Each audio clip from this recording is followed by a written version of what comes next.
هذه قصة كذلك حصلت عندنا في أسواق العويس في الرياض.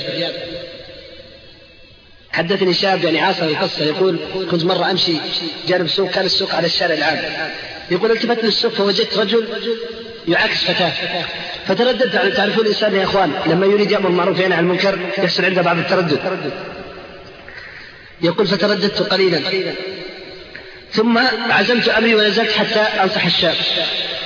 يقول فلما وصلت هربت الفتاة والشاب خاف، توقع أني من الهيئة أو من الشرطة، فسلمت عليه قلت يا أخي شوف ألست من الهيئة ولست من الشرطة، إنما أخ أحببت لك الخير فأحببت أن أنصح. ثم جلس يقول بدأت أذكر بالله حتى ذرفت دمعات الشاب على خده. يقول ثم تفرقنا، أخذت رقمه وأخذ رقمي تفرقنا.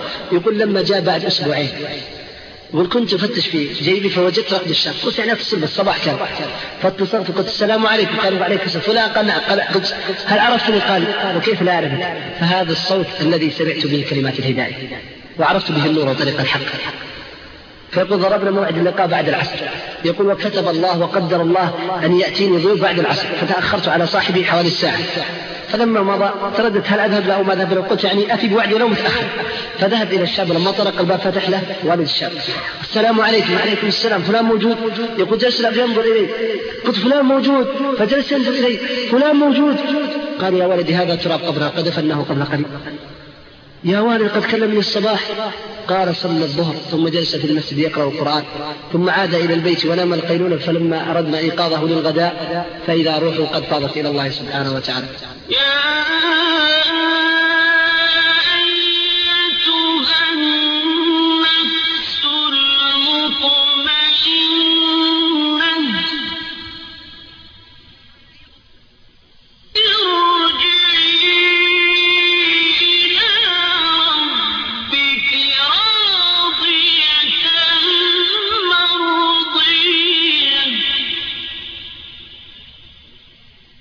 فادخلي في عبادي وادخلي